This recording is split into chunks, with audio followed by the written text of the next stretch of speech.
안녕하세요. 오늘도 사연살롱을 찾아주셔서 감사합니다. 얼마 전 제 딸아이 결혼식이 있었어요. 오랜 시간 딸과 단둘이 살아서 그런가 시간이 지날수록 딸아이의 빈자리가 많이 느껴지네요. 그래서 적적한 마음을 달래고자 사연을 보내게 되었습니다. 예전엔 아들을 선호하는 사회 분위기 때문에 딸을 낳으면 죄인 취급을 받기 일쑤였잖아요. 저희 친정엄마 역시 그런 이유로 고생을 참 많이 하셨어요. 제가 맏딸로 태어나는 바람에 시어머니한테 구박을 많이 받으셨거든요. 맏며느리였던 저희 엄마가 딸을 낳은 것과 달리 작은 엄마가 아들을 낳자 할머니께서는 대놓고 차별을 하셨어요. 작은 애 네가 우리 집 맏며느리로 들어왔어야 했는데 천하에 쓸모없는 애가 그 자리를 차지하는 바람에 내가 속이 말이 아니다. 그래 너 뭐하고 앉았니? 가서 음식 준비를 해야 할 거 아니야. 아들도 못 낳는 주제에 어디 바닥에 엉덩이를 붙이고 앉았어? 당장 일어나지 못해. 명절 때마다 저희 엄마 딸 낳은 죄로 혼자 부엌에서 허리 한번 펴지 못하고 일을 하셨어요. 저와 9살 터울의 남동생이 세상에 태어날 때까지 말이죠.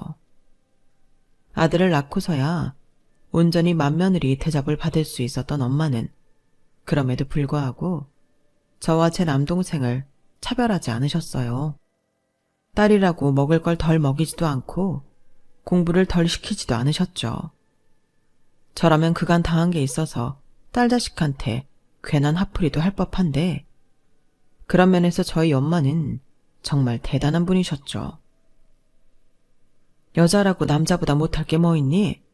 여자도 공부하면 남자보다 더 큰 사람이 될 수 있어.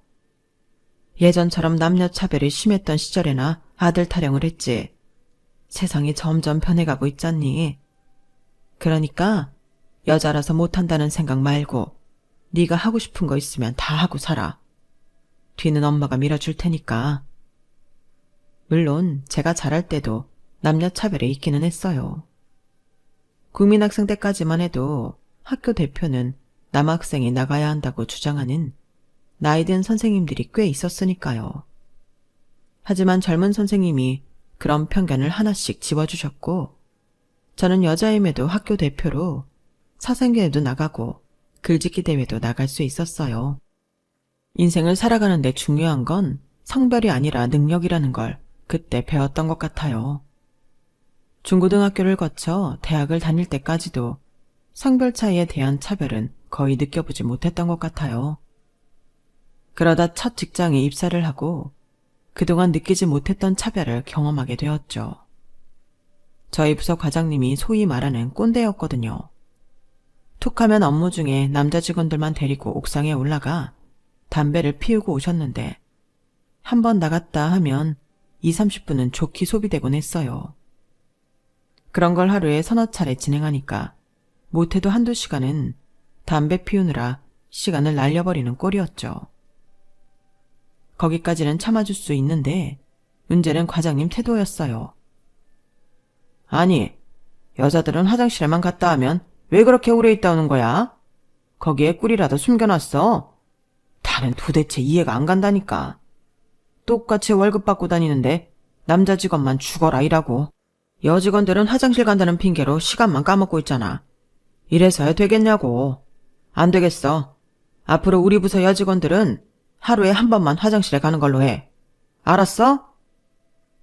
말도 안 되는 소리였지만 누구 하나 반박을 하는 사람은 없었어요. 과장님 성격을 잘 알기 때문에 괜히 총대를 맸다가는 회사 생활이 힘들어진다는 걸 잘 알기 때문이었죠. 특히나 기혼인 여직원들은 더 몸을 사리는 것 같더라고요. 아무래도 평소 야근이며 회식 문제로 이미 과장님 눈 밖에 나 있어서 더 말을 못하는 것 같았어요. 그래서 막내인 제가 나서게 되었죠. 과장님, 그렇게 따지면 남자 직원들도 담배 피우러 옥상에 가는 거 금지해야 한다고 생각해요. 한번 옥상에 가실 때마다 20-30분은 가깝게 있다 오시잖아요. 담배 자주 피우시는 분들은 거의 매시간 가시는데 그렇게 따지면 여직원들 화장실 가는 시간보다 더 긴 거 아닌가요? 제 딴엔 꽤나 순화해서 한 말이었는데도 과장님을 비롯해 남자 직원들 표정이 엄청 안 좋아지더라고요. 급기야 과장님이 못마땅하다는 듯 혀를 차며 그러시더라고요. 아주 요즘 젊은 것들은 지 하고 싶은 말을 다 하고 살아. 아주 살기 편하겠어. 김정용 씨, 남자 직원들이 담배 피는 게 그렇게 못마땅하면 정윤 씨도 담배 피워. 그럼 되잖아. 건방지게 누구한테 담배 피운다고 잔소리야? 네가 내 엄마야? 아빠야? 대가리에 피도 안 마른 게 싸가 적게 굴고 있어. 이래서 여직원은 말 잘 듣고 고분고분한 애들로 뽑아야 되는 건데. 아우! 그날 이후 과장님은 대놓고 저를 괴롭히기 시작했고 입사 후 1년도 채우지 못한 채 저는 이직을 하게 되었어요. 취업 대란이니 취업 전쟁이니 다들 취직을 못해서 난리인 통에 입사 1년 만에 이직을 한다고 하자 사람들은 색안경을 끼고 저를 바라보더군요. 특히 저희 친할머니는 남보다 못할 정도로 저를 나무라셨어요. 어쩌면 기집애가 이렇게 기가 센지 몰라. 네 승질머리가 그 모양이니까 어렵게 들어간 회사도 그만두게 된 거 아니냐. 조용히 직장생활 하다가 십 갈 생각은 않고. 아이고, 이게 다 애미 네가 잘못 가르친 탓 아니겠니? 딸 자식 교육 좀 똑바로 시켜라. 아니, 내가 뭘 잘못했다고 이러시는지 모르겠더라고요. 괜히 저 때문에 엄마한테까지 불똥이 튄 것 같아 죄송하더라고요. 하지만 엄마는 되려 저를 격려해 주셨어요. 잘했어. 그딴 인간 밑에서 괜한 고생할 필요 없어. 나이가 많다고 다 어른이 아니야. 애만도 못한 행동을 하는 인간들한테는 어른 대접해줄 필요도 없고 존중해줄 필요도 없어. 세상에 할 일이 얼마나 많은데 너 하나 일할 직장 없겠니? 마음 조급하게 먹지 말고 재충전한다 생각해. 직장과 할머니한테 입은 마음의 상처는 엄마 덕분에 많이 치유할 수 있었어요. 그리고 퇴사 2달 만에 저는 이직에 성공했어요. 그때 들어간 회사가 바로 제 남편이 창업한 회사였어요. 규모가 작은 벤처기업이었지만 기존 회사들과는 달리 상하 구분이 없는 수평적인 관계의 회사였기 때문에 저로서는 너무 편하고 좋더라고요. 특히 좋았던 건 복장의 자율이라는 점이었어요. 힐을 신지 않고 출퇴근을 할 수 있다는 건 정말 생각 이상으로 좋았거든요. 거기다가 강압적인 회식도 없고 강제 야근도 없어서 내가 맡은 업무를 마치면 낮 3시에도 퇴근을 할 수 있었어요. 물론 업무가 밀릴 때는 야근도 불사해야 했지만요. 야근을 하는 날이면 회사 대표인 남편이 직접 집까지 데려다주곤 했어요.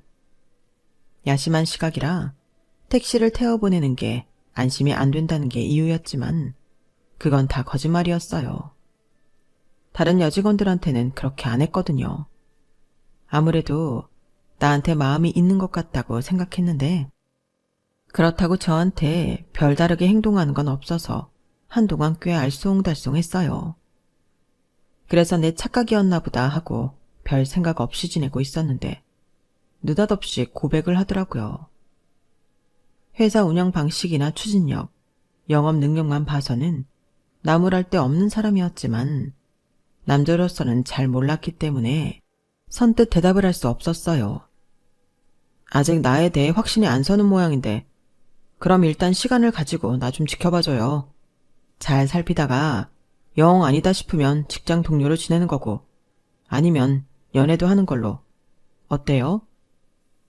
꽤나 쿨한 제안에 알겠다고 했어요. 이성으로 염두에 두고 지켜본 남편은 생각보다 더 괜찮은 사람이었어요. 그래서 연인 사이로 발전하기까지는 그리 오랜 시간이 걸리지 않았어요. 남편이랑 함께 있으면 뭐든 할 수 있을 것 같았어요. 남편이 꽤나 자신감이 넘치는 사람인데다 남들 안 보는 곳에서 엄청 노력을 하는 사람이거든요. 자신감의 원천은 바로 그 노력이었어요. 자신에게는 무척이나 엄격한 사람이었지만 타인에게는 한없이 유한 사람이었죠.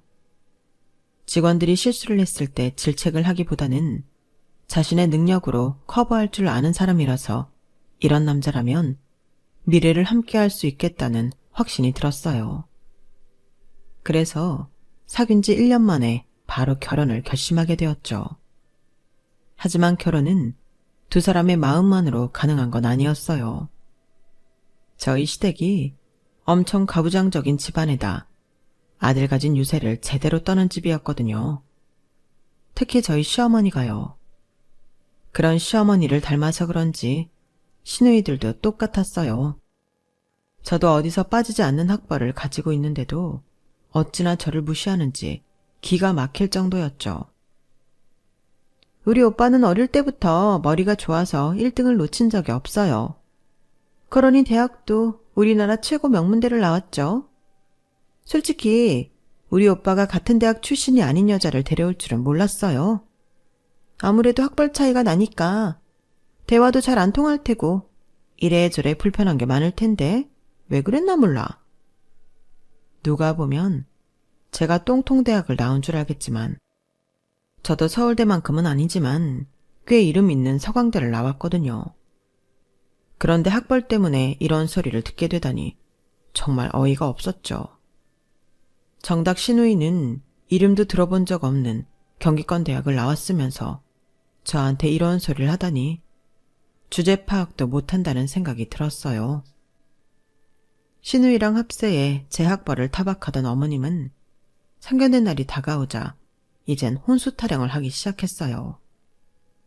하루는 퇴근 시간에 맞춰서 시누이를 데리고 저희 회사 앞으로 오셨더라고요.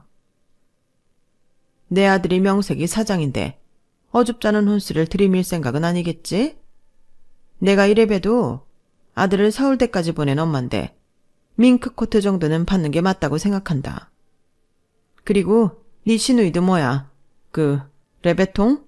베비똥? 그 이름이 뭐더라? 엄마도 참 루이비통. 엄마, 그냥 내가 말할게. 언니, 나 루이비통 백 하나 해줘요. 친구들도 다 하나씩 가지고 있는데 나만 없단 말이에요. 스피디 같은 흔해 빠진 거 말고 크고 비싼 걸로요. 해줄 수 있죠? 어디서 들은 건 있어가지고 루이비통 타령을 하는데 솔직히 코웃음이 쳐졌어요. 돼지목에 진주목걸이라는 생각이 들었거든요. 아가씨 한 달에 얼마 벌어요? 150? 200? 루이비통 백은 아가씨 몇 달 월급이랑 맞먹는 가격이에요. 그걸 아가씨가 들고 다니면 사람들이 어떻게 생각할 것 같아요? 집이 잘 사나 보다 하겠죠 뭐. 아니요. 헛바람 들었다고 생각할 거예요. 분수에 맞지 않는 걸 입고 걸친다고 그 사람이 명품이 되는 건 아니잖아요. 겉을 치장하려 들기 전에 아가씨 스스로가 명품이 될 생각을 하세요. 그리고 명품은 아가씨 돈으로 사서 드세요. 그 정도 사서 쓸 능력도 안 되면 차라리 안 들고 다니는 게 맞아요. 그리고 어머님, 저요, 이 집에 팔려오는 돼지나 소 아니에요. 제가 왜 어머님 밍크코트를 해드려야 해요? 저도 비싸서 못 사 입는 걸 말이에요. 혼수는 우리 부부가 부모로부터 독립을 하기 위한 준비라고 생각해요. 어머님은 이제 막 걸음마 시작하려는 부부한테 그런 큰 짐을 지우고 싶으세요? 남이 그래도 말려야 할 뿐이 그러시면 안 되죠. 정 그렇게 밍크코트가 가지고 싶으시면 어머님이 개 부어서 사서 쓰세요. 뭐든 내 손으로 벌어서 살 때가 제일 가치 있고 소중하게 느껴지는 법이거든요. 하실 말씀 다 끝나셨으면 이만 가볼게요. 제가 야근을 해야 해서요. 어머님 아들 회사 일인데 패 끼치면 안 되잖아요. 그쵸? 저는 할 말을 마치고 다시 회사로 들어가 버렸어요. 당신 아들 앞에선 세상 좋은 어머니처럼 구시더니 뒤에서는 마치 맡겨놓은 돈 달라는 식으로 이것저것 요구하는 게 너무 얄미워서 일부러 대놓고 할 말을 다 해버렸어요. 만약 이 일로 뭐라고 하신다면 저도 남편한테 말해서 이를 키울 생각까지 하고 있었죠. 하지만 다행히도 어머님은 그러지 않으셨어요. 남편 귀에 그간 당신이 한 일들이 들어가면 한바탕 난리가 날 테니까요.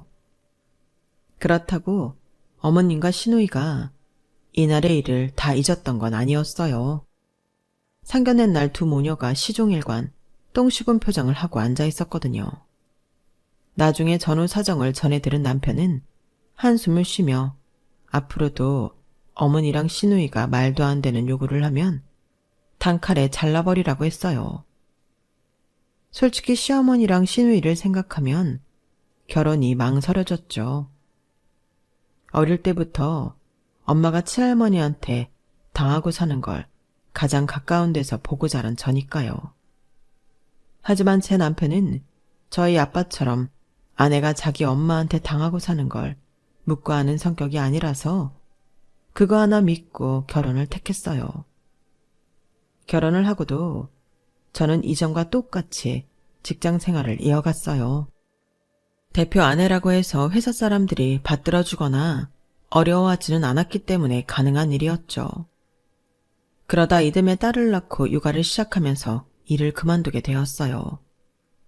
시어머니의 강요가 있기도 했지만 무엇보다 제 아이는 제 손으로 키우고 싶었거든요. 물론 남편이 벌어다주는 돈이 많지 않았다면 불가능한 일이었겠지만 다행히 남편 사업이 잘 풀려서 돈 걱정은 안 해도 됐어요. 어느 정도 한국에서 성과를 올린 남편은 중국으로 사업 확장을 시도했어요. 당시 중국 경제가 한창 불처럼 일어나던 때여서 그런 선택을 하게 된 거였죠. 하지만 중국에 진출하고 얼마 안 돼서 바이러스에 의한 전염병이 확산하기 시작됐고 그로 인해 중국 정부에서도 도시를 폐쇄해버린 거예요. 중국 지사에 나가 있던 남편과 직원들은 말도 잘 통하지 않는 곳에서 강금 아닌 강금 생활을 하게 된 거죠. 그래도 어떻게 그 고비는 버텨냈는데 몇 년 뒤 또 다른 전염병이 퍼지면서 결국엔 중국에서의 사업은 접게 되었어요. 몇 년 동안 중국에서 사업을 하느라 들인 노력과 돈은 한순간에 날아가 버렸죠. 우리 가족 간의 비극은 그때부터 시작됐어요. 그나마 이전까지는 한국에서 실적이 괜찮아서 버틸 수 있었는데 그마저도 어렵게 된 거였죠. 회사 규모를 줄이고 사무실도 작은 곳으로 이사를 하면서 돈도 돈이지만 특히 남편이 심적으로 상처를 많이 받았어요. 오랜 시간을 함께해온 직원들을 내보내면서 욕도 많이 먹었고 스스로한테 실망도 많이 하게 되었거든요. 늘 자신감이 넘치던 남편은 어느 순간부터 말수가 줄어들기 시작했어요. 그리고 늘 미안하다는 말을 입에 달고 살게 되었죠. 여보, 미안한데 이번 달 생활비 말이야. 아직 수금이 안 돼서 좀 늦어질 것 같아. 당신도 힘들 텐데 정말 미안해. 가장으로서 책임을 다하지 못했다는 생각에 고개를 숙이는 남편을 보니 제가 더 화가 나더라고요. 그래서 일부러 대수롭지 않다는 듯 큰 소리를 쳤죠. 생활비? 아직 남아있어. 우리 세 식구 사는데 생활비 들 일이 뭐 있나? 그러니까 당신은 그런 걸로 기죽지 마. 그동안 당신 덕분에 우리 잘 살아왔잖아. 힘들 땐 힘든 대로 다 같이 똘똘 뭉쳐서 난관을 헤쳐나가면 되지. 안 그래? 자기야, 어깨 좀 펴. 고개도 들고. 말은 그렇게 했지만 생활비가 떨어진 지 한참 된 상황이었어요. 카드로 현금 서비스를 받아서 쓰다가 그마저도 막혀서 친정 엄마한테 돈까지 꿔서 쓰던 참이었거든요. 아무래도 남편 회사가 전처럼 일어설 기미가 안 보여서 일을 다시 시작하기로 마음먹었어요. 남편이 알면 자존심 상해할 테니까 일단은 비밀로 하기로 했죠. 대학 시절 아르바이트로 학원 강사를 했던 경험을 살려서 초중학생 수학과외를 시작했어요. 학원 강사회를 구하면 더 많이 벌 수 있었겠지만 남편 몰래 하는 일인데다 집안 살림도 해야 해서 그렇게까지는 할 수 없겠더라고요. 과외 전단지를 만들어 딸아이와 함께 아파트를 돌며 전단지를 붙이고 딸아이 친구 엄마들한테도 소문 좀 내달라고 부탁을 했어요. 덕분에 우리 집 생활비는 내 손으로 벌 수준은 되었죠. 남편한테는 친구 부탁으로 가끔 일을 도와줬더니 돈을 꽤 주더라며 앞으로 생활비 걱정은 말라고 둘러댔어요. 눈치 빠른 남편은 상황을 대충 알아챘겠지만 일부러 더는 안 묻더라고요. 그만큼 회사 사정이 힘들었던 거겠죠. 이렇게 우리 부부가 고군분투하고 있는데 시어머니는 철이 없는 건지 염치가 없는 건지 툭하면 연락해서 돈 타령을 해대는 거예요. 싼 값에 나온 논이 있는데 이참에 그걸 인수하는 게 어떨까 한다. 그러니까 애비한테 그렇게 전하고 이 계좌로 5천만 붙이라고 그래. 계좌번호 불러줄게. 어머님, 그러실 거 없어요. 그이 돈 안 붙일 거예요. 아니 못 붙여요. 일전에도 말씀드렸지만 그이 회사 사정이 안 좋아요. 있는 직원도 거의 다 내보내고 딸랑 직원 둘 두고 일하는데 5천이라뇨. 그럴 돈이 어딨어요. 얘 말하는 것 좀 봐. 아무리 회사가 어려워도 꼴랑 5천이 없어? 세상에, 지나가던 개가 다 웃겠다. 지금 니네 사는 집만 팔아도 5천 보내는 건 일도 아닐 텐데 꼭 그렇게 시애미한테 죽는 소리를 해야겠니? 그러니까 어머님 말씀은 이 집이라도 팔아서 5천 보내달란 말씀인 거예요? 그런 거냐고요, 어머님? 지금 그 땅 안 산다고 큰일 나는 거 아니잖아요. 근데요, 저희는 이 집 팔면 길바닥에 나 앉아야 한다고요. 이 집이요, 은행에 담보 잡힌 지 오래됐어요. 집 팔아도 우리 손에 들어오는 돈은 5천도 안 된다고요. 그런데도 팔아달란 소리 하실 거예요? 어머님, 저희 정말 힘들어요. 이번 달 버티고 나면 다음 달엔 또 어떻게 살아야 하나 한 걱정이라고요. 저희 도와달라는 말은 안 할 테니까 제발 저희 좀 그만 괴롭히세요. 제발요. 너무 화가 나서 울먹이는 목소리로 통사정을 했어요. 하지만 시어머니는 이런다고 진심이 전해지는 사람은 아니더라고요. 얼마 지나지 않아 또다시 전화해 신우인의 전세 보증금을 올려줘야 한다며 돈 좀 보태라는 소리를 하시더라고요. 속 위에 경일기란 말은 이럴 때를 두고 하는 말이다 싶었어요. 그래서 한참을 전화로 시어머니와 싸우고 있었는데 정신이 없어서 남편이 돌아온 걸 몰랐던 거예요. 순간 남편이 제 전화를 뺐더니 어머님께 소리를 지르더라고요. 그런데 그 내용이 저를 어리둥절하게 만들었어요. 앞으로 이 사람한테 연락하지 마세요. 우리 갈라설 거예요. 그러니까 그렇게 아시라고요. 그때까지만 해도 저는 남편이 어머님의 괴롭힘에서 나를 구해주려고 빈말을 한 거라고 생각했어요. 그런데 남편이 누런 봉투를 내밀면서 그러는 거예요. 우리 이혼하자.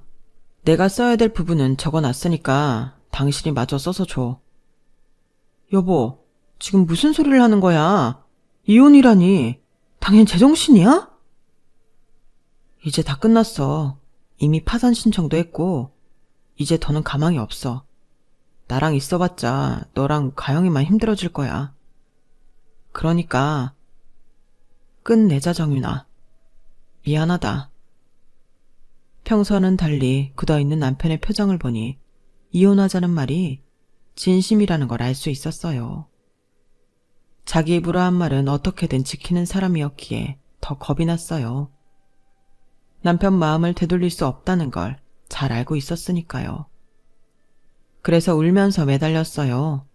어떻게든 남편 뜻을 바꿔보려고요.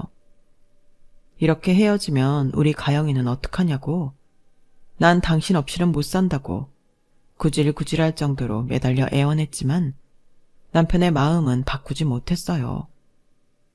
그렇게 남편과 이혼을 하고 저는 딸아이를 데리고 친정으로 들어갔어요. 살던 집을 정리하고 남은 돈은 고작 2천만 원 남짓. 그 돈으로는 우리 모녀가 살 집을 구할 수가 없었어요. 한동안 생활도 해야 했기 때문에 비상금은 남겨둬야 했거든요. 이혼할 때 남편은 자기 옷 몇 가지 외에는 아무것도 가지고 가지 않았어요. 당장 쓸 돈도 없을 텐데 돈도 몽땅 제게 주고 딸아이의 양육권과 친권도 모두 제게 넘겼어요. 그런데 남편이 느닷없이 이혼을 강요한 데는 그럴 만한 이유가 있었다는 걸 이혼을 하고 1년이 지난 후에야 알 수 있었어요. 남편 회사가 어려워지고 직원들을 내보내던 때 창립 멤버였던 남편 친구도 회사를 나가게 되었다나 봐요. 다른 직원들과 달리 자기 회사를 차리기로 했던 친구는 모자라는 사업금 때문에 골머리를 앓다가 남편한테 보증을 서달라고 부탁을 했던 모양이에요. 퇴직금도 제대로 챙겨주지 못한 상황이라서 남편은 그 부탁을 거절할 수 없었고 결국엔 보증을 선 게 잘못돼서 파산 신청까지 하게 되었던 거죠. 혹시라도 저와 딸아이한테 피해가 갈까봐 이혼까지 감행했던 거고요.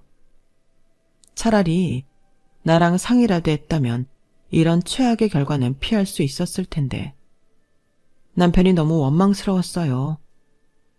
남편과 이혼한 뒤 저는 학원 강사 일을 시작했고 5년 넘게 강사 생활을 하다가 지인을 통해 학원을 인수하게 되었고 그 자리에 수학 전문 학원을 차리게 되었어요. 다행히 학원이 생각보다 일찍 자리를 잡았고 원생 수가 꽤 늘어나서 딸아이를 키우고 살기에 부족함이 없었어요. 이후엔 친정에서 나와 내 집 마련에도 성공했어요. 그렇게 시간은 흘러 이혼을 한 지 11년이 흘렀고 어느덧 장성한 딸아이는 결혼을 앞두게 되었어요. 이혼한 이후 단 한 번도 연락이 없었던 남편이지만 그래도 딸아이 결혼은 알려줘야겠다고 생각했어요. 그래서 오래전 수첩을 꺼내 시댁에 연락을 해봤지만 없는 번호로 나오더라고요. 시누이도 전화번호를 바꿨는지 마찬가지로 연락이 닿지 않았어요. 어렵게 연락이 닿은 남편 친구들조차도 남편의 근황을 모른다고 해서 딸 결혼식엔 남편을 초대할 수 없었어요. 결국 딸아이는 아빠 손이 아닌 외삼촌 손을 잡고 버진로드를 걸어 들어가야 했어요. 그런데 결혼식을 마치고 딸아이 내외가 공항으로 떠나는 것까지 보고 막 돌아서려는데 웬 남자가 저 있는 쪽으로 다가오더라고요. 그런데 그 얼굴이 너무도 낯익은 거예요. 한때 저와 직장 동료이기도 했고 남편과는 창업 때부터 함께했던 남편 친구였죠. 남편한테 보증을 부탁했었던 사람, 바로 그 사람이요. 생각지도 못한 사람을 딸아이 결혼식장에서 마주하니 마음감이 교차하더라고요. 이 사람만 아니었다면 우리 가정이 그렇게 어이없이 깨지지도 않았을지 모른다는 생각에 원망하는 마음도 있었고 그럼에도 불구하고 오랜만에 옛 동료를 보니 반갑기도 했어요. 조금 더 솔직한 심정으로는 남편의 근황을 이 사람을 통해 알 수 있지 않을까 하는 기대가 컸어요. 다시 남편을 만나 뭘 어떻게 해보겠다는 건 아니고 어떻게 살아있는지라도 알고 싶었거든요. 미워서 헤어진 게 아니었으니까요. 그런데 친구 녀석을 통해 따님이 결혼한다는 소식을 들었어요.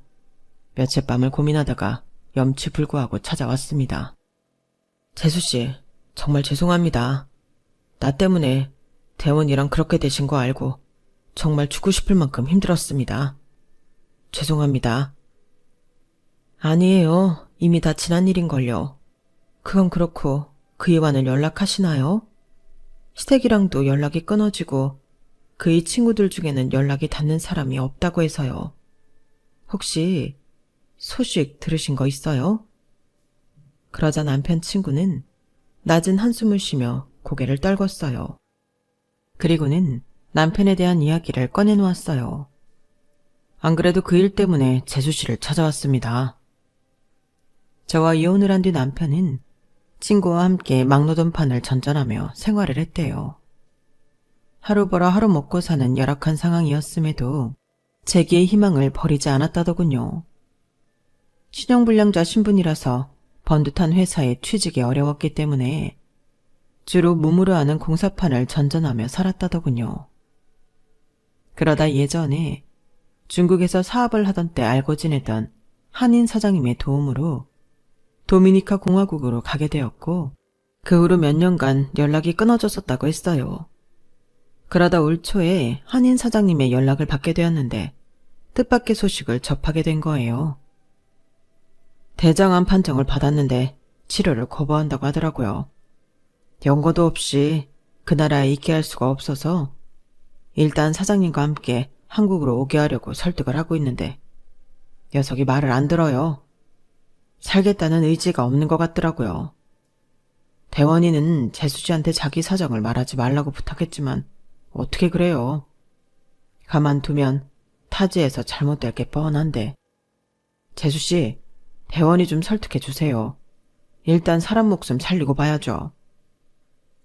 생각지도 못한 비보에 그 자리에 주저앉고 말았어요. 다 잃고 다시 시작하는 삶이니 녹록지 않을 거라는 건 알고 있었지만 생각했던 것보다도 너무 비참하게 살아온 남편이 너무 가엾고 가슴이 찢어질 듯 아팠거든요. 차라리 우리 곁에 남아 있었더라면 그렇게 고생하지 않고 살 수 있었을 텐데 그놈의 자존심이 뭐라고 그 고생을 한 건지 미련한 남편한테 화가 나기도 했어요. 한참을 주저앉아 흐느끼던 저는 정신을 차리고 일어났어요. 그리고 남편 친구한테서 남편의 현지 전화번호를 받았어요. 집에 돌아와 남편한테 전화를 하기에 앞서 몇 번이나 연습을 했어요. 어떻게 말을 해야 남편이 자존심에 상처받지 않고 부담 없이 한국으로 오게 할 수 있을까 고민이 됐거든요. 하지만 이런 노력에도 불구하고 수화기 너머로 들리는 남편 목소리를 확인하자마자 눈물부터 쏟아져 내렸어요. 제가 흐느끼는 소리는 느꼈는지 남편이 먼저 저를 부르더라고요. 정윤아, 정윤이니? 정윤아. 제 이름을 부르면서 남편 역시 흐느껴 울었어요. 11년 만에 다시 듣는 남편 목소리는 헤어질 때 들었던 그 목소리 그대로였어요. 너무도 그립고 다정했던 그 목소리 그대로였죠. 한참을 울고 난 뒤 제가 하고자 했던 말을 꺼냈어요. 여보, 당장 돌아와. 거절할 생각 말고 날 설득할 생각도 말고 그냥 나한테 와. 당신이 안 오면 내가 갈 거야. 당신도 알지? 나 해외에 나가본 건 신혼여행 때 몰디브 갔던 게 다라는 거. 난 영어도 못하고 스페인어는 더더욱 못해.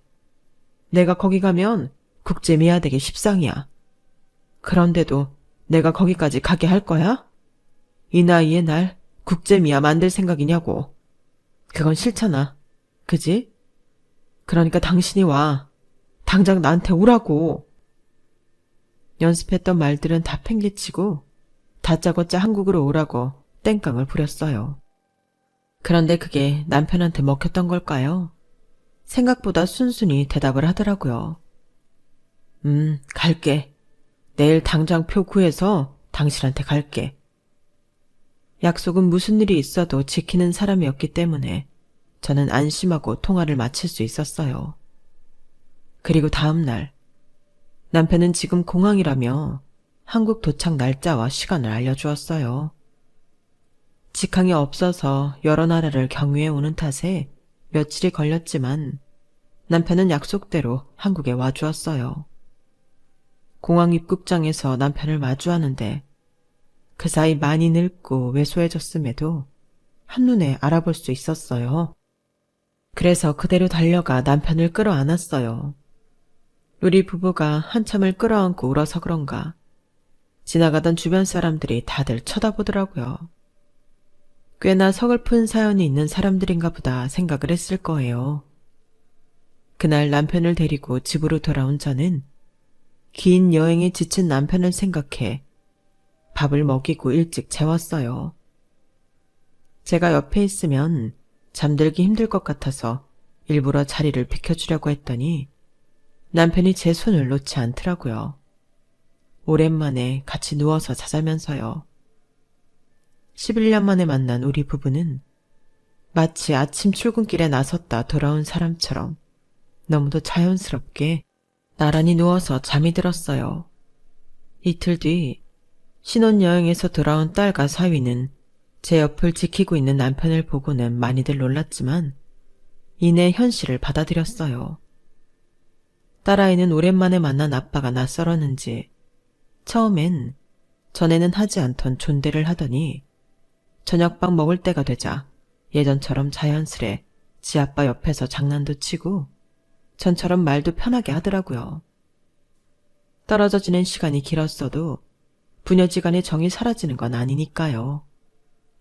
그와는 반대로 시댁 식구들은 제 남편이 파산 신청을 했다는 사실을 알자마자 자신들한테 피해가 갈까봐 연락을 끊었다고 하더라고요. 신우이야 그럴 줄 알았지만 시어머니까지 자기 아들을 모른 척할 줄은 몰랐기 때문에 꽤나 충격적이었어요. 그래서 제가 전화를 했을 때 어머님 댁 번호가 없는 번호라고 나왔던가 봐요. 세상 참 무섭다는 생각이 드네요. 아버님이 살아계셨다면 조금은 상황이 달랐을지 모르겠지만 어찌됐던 남편은 그 일을 기점으로 가족과 연을 끊고 살았다더군요. 현재 남편은 병원에 다니면서 치료를 시작했어요. 의사 선생님 말씀이 상태가 좋지는 않지만 최악의 상황은 아니니까 일단 약물 치료를 먼저 해보자고 하셔서 그러기로 했거든요. 타지에서 혼자 지낼 때에는 삶의 의지가 없었던 남편이지만 우리 곁으로 돌아온 후에는 어떻게든 암을 이겨내겠다는 의지가 타오르고 있어요. 딸아이가 임신했다는 말을 들은 이후로는 더욱 삶의 의지가 생긴 것 같더라고요. 손주를 안아볼 생각을 하면 없던 기운도 난다고 하니 딸바보 아빠가 손주바보 할아버지가 되는 건 시간 문제인 것 같습니다.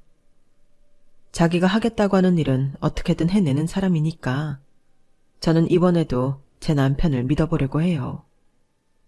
사람 목숨은 하늘에 달린 거라지만 그래도 노력하는 사람한테는 하늘도 기회를 주지 않겠어요? 암투병의 성공에 5년 뒤 완치 판정을 받게 된다면 그때 다시 이 채널에 투고를 할 생각입니다. 그때는 슬픈 얘기가 아닌 남편과 제2의 신혼을 살게 된 행복한 우리 부부의 사연으로 말이죠. 그런 날이 꼭 오기를 바라면서 사연을 마치겠습니다. 지금까지 제 사연을 들어주셔서 감사합니다. 항상 건강하세요. 여러분, 사연 댓글에 응원과 현명한 조언 부탁드려요. 좋아요와 구독은 저에게 큰 힘이 됩니다. 오늘도 좋은 일 가득하세요.